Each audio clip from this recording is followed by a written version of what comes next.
आज की प्रेस वार्ता को संबोधित करने के लिए हम सबों के बीच में हमारे पार्टी के प्रदेश के प्रवक्ता श्रीमान अजय शाह जी हैं। मैं उनका भी स्वागत करता हूं और हम सब के मीडिया के सहयोगी प्रदेश के मीडिया सह प्रभारी श्री सूरज सहदेव जी हैं। मैं उनका भी स्वागत करता हूं और आज की प्रेस वार्ता को संबोधित करने के लिए मैं अजय शाह जी से आग्रह करता हूं कि वो आप सबको संबोधित करें। बहुत बहुत धन्यवाद तारिक जी, सूरज सहदेव जी। आप सभी को नमस्कार, प्रणाम, जोहार। झारखंड से बाहर जब भी रांची की चर्चा होती है, जब भी कोई व्यक्ति झारखंड की बात करता है तो उनके जुबान से एक बात जरूर आती है, वो है महेंद्र सिंह धोनी। और महेंद्र सिंह धोनी के नाम आते ही झारखंड का क्रिकेट प्रेम, झारखंड का क्रिकेट, झारखंड जो कि पहले से ही स्पोर्ट्स का बहुत बड़ा सेंटर माना जाता है। लंबे समय से झारखंड से कई खिलाड़ी निकले हैं और ऐसे में कुछ सालों से झारखंड का नाम क्रिकेट में पूरे देश में रोशन हो रहा है। और जब भी क्रिकेट पॉलिटिक्स की बात आती है तो झारखंड का नाम वहां जरूर लिया जाता है। लेकिन पिछले कुछ सालों से और खास करके एक साल से जेएससीए जो स्टेडियम को मैनेज करता है रांची का, वह हमेशा विवादों में, कंट्रोवर्सी, कोई ना कोई विवाद, कोई ना कोई झगड़ा सामने आते रहा है। आज से एक साल पहले मई 2025 को श्री बाबूलाल मरांडी जी ने एक पत्र भी लिखा था मुख्यमंत्री जी को और बताया था कि कैसे जेसीए में अधिकारी अपने सत्ता का दुरुपयोग कर रहे हैं, सरकारी तंत्र का इस्तेमाल किया जा रहा है, चुनाव में धांधली हो रही है और किस तरीके से क्रिकेट को क्रिकेट न लेकर के एक फाइनेंशियल इरेगुलरिटी का अड्डा बना दिया गया। किंतु इसके बाद 2 दिन पहले जो घटना हुई है रांची में, आज पूरे देश में उसकी चर्चा है और पूरे देश में झारखंड की बदनामी हो रही है और लोग यह पूछ रहे हैं कि जिस जगह से धोनी है उस जगह में क्रिकेट में क्या हो रहा है। आप सभी जानते हैं कि 2 दिन पहले मंगलवार को यहां पर झारखंड T20 का फाइनल होना था, जिसमें जेसीए ने अनाउंस किया कि वहां पर फ्री एंट्री दी जाएगी। फ्री एंट्री के नाम पर हजारों लोग वहां पर इकट्ठा हुए और इकट्ठा होने के बाद में भगदड़ मची। अभी तक की जानकारी में लगभग 25 लोग घायल हुए हैं। एक बच्चा, कम उम्र का बच्चा है, वह सीरियस है, आईसीयू में एडमिट है। कल को क्या हो सकता कुछ पता नहीं। और बड़ी बेशर्मी के साथ में रांची पुलिस और जेएससी का कंबाइंड स्टेटमेंट आता है कि इसके लिए भीड़ जिम्मेवार। यानी आप ट्रैफिक कंट्रोल नहीं कर सकते तो पब्लिक जिम्मेवार है, इलाज नहीं कर सकते तो मरीज जिम्मेवार है, थाने में एफआईआर दर्ज करके न्याय नहीं दिला सकते हैं तो अब जो है अपराधी जिम्मेवार है। ये कुछ इस तरह की चीज होती हुई दिखाई दे रही है। इस पूरे संदर्भ में जेएससीए से, सरकार से और खास करके जेसीए के कर्ता धर्ता अजय नाथ शाहदेव जी, जो 2 दिन से किसी बिल में छुप गए हैं, उनसे हमारा सीधा सवाल है और इन सवालों का जवाब उनको देना चाहिए आकर के मीडिया के सामने। सबसे पहले हमारा वो ये है कि इतनी बड़ी भीड़ आ गई वहां पर जब जेसीए ने ये अनाउंस किया कि हम फ्री एंट्री करेंगे, तो क्या जेसीए को इस बात का अंदाजा नहीं था कि वहां पर हजारों की संख्या में भीड़ आ जाएगी? क्या इस बात का अंदाजा नहीं था कि झारखंड जो कि एक गरीब प्रदेश है, जहां के युवा क्रिकेट को लेकर के एकदम फैनेटिक है, वो अचानक से यहां पर आ जाएंगे?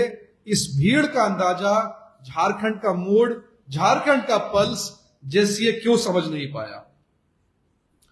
दूसरा हमारा सवाल है कि जब मालूम था कि यहां पर फ्री एंट्री दी जानी है तो हजारों लोगों को सुबह से लेकर के शाम तक नाटकीय ढंग से क्यों गेट के बाहर में खड़ा रखा गया?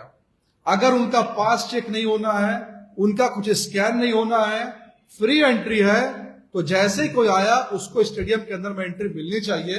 लेकिन उनको सुबह से शाम तक खड़ा रखा गया और भीड़ जब बेकाबू हो गई तो उस बेकाबू भीड़ में गेट खोला गया, जिससे बैरिकेड टूटे, महिलाएं घायल हुई, बच्चे घायल हुए।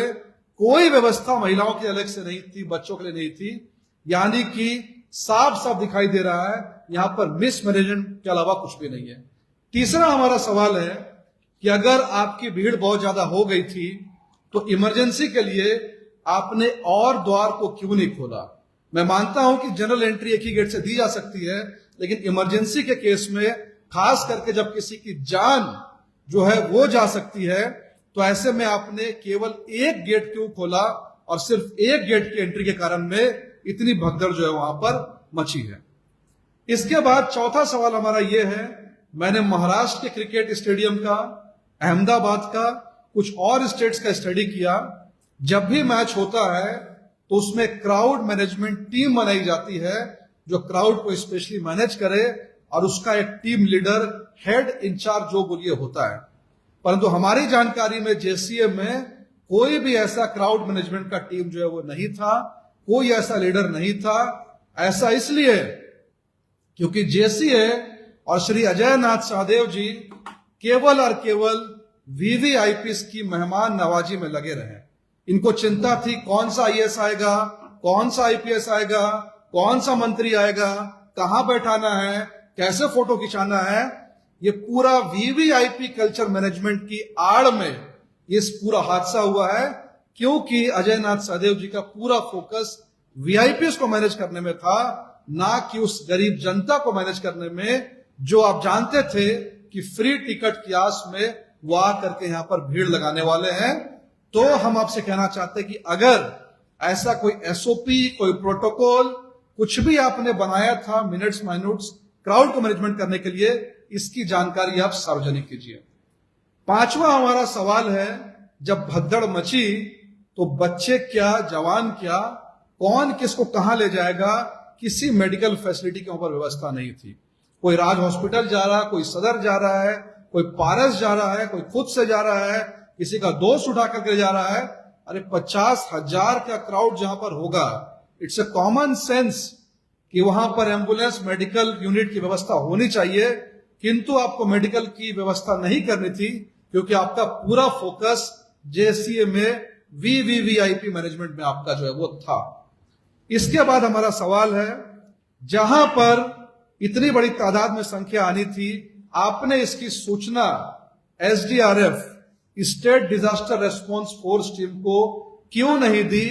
और जिला पुलिस से भी मेरी बात हुई है, कुछ लोगों से बताया गया है कि कोई भी अतिरिक्त बल की मांग नहीं की गई थी।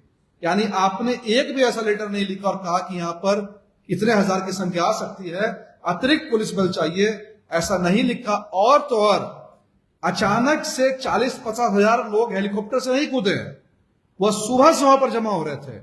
यानी कोई जरा भी अगर संवेदनशील व्यक्ति होता तो उसको दिख सकता था कि यह भीड़ धीरे धीरे धीरे बढ़ रही है, तुरंत इसकी सूचना हम जो जिला प्रशासन को दे, लेकिन ऐसा नहीं किया गया। केवल उनको किसके भरोसे छोड़ा गया? कुछ बाउंसर्स के भरोसे छोड़ा गया, जिन्होंने भीड़ को उल्टा पीटा है और पुलिस द्वारा जो है लाठी चार्ज जो है वो किया गया है। इसके बाद हमारा सवाल है, बिल्कुल साफ है, 48 घंटे बीत चुके हैं, उससे ज्यादा बीत चुके हैं, एक भी एफआईआर अभी तक क्यों रजिस्टर नहीं हुआ है?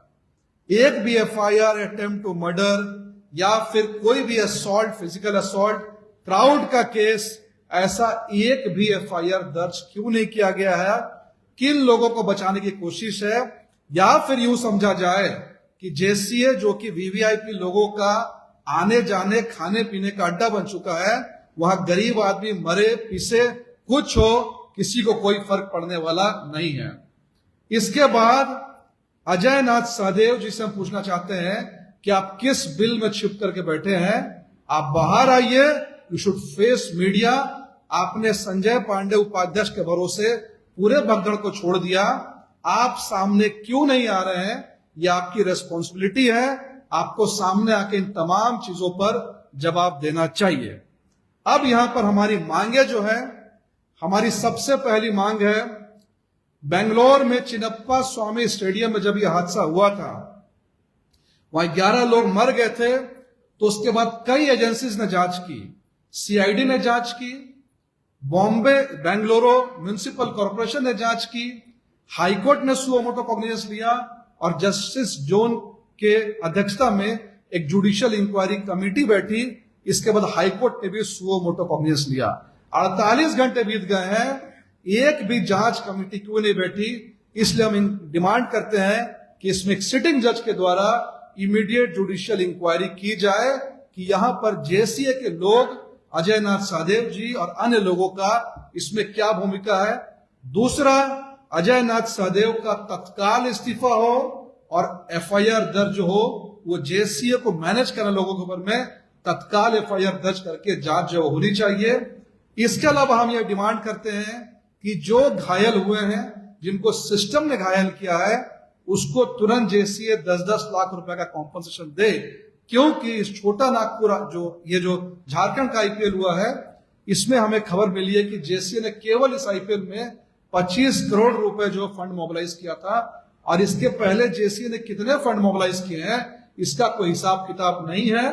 यानी कुल मिलाकर के हम अगर देखें इस पूरे एपिसोड को, तो स्टेडियम झारखंड का जो कि बनाया गया था आम युवाओं को ट्रेन करने के लिए, आम युवा क्रिकेट खेलने जाए, परंतु अभी जो लोग वहां बैठे हुए हैं उनके देख रेख में जेसीए एक क्लब बनकर के रह गया है, जहां आईएएस, आईपीएस, बिजनेसमैन, विधायक, मंत्री सुबह आए शाम आए, ड्रिंक करे, मौज करे, ठहरे, यानी कि मेहमान नवाजी का वो अड्डा बन गया है, ना कि कोई क्रिकेट स्टेडियम है। इसलिए सरकार को आंख खोल करके, या जो क्लब बन चुका है, इस क्लब पर तत्काल कार्रवाई करके उन गरीबों को, उन मासूमों को न्याय देने की दिशा में कदम उठाना चाहिए। धन्यवाद।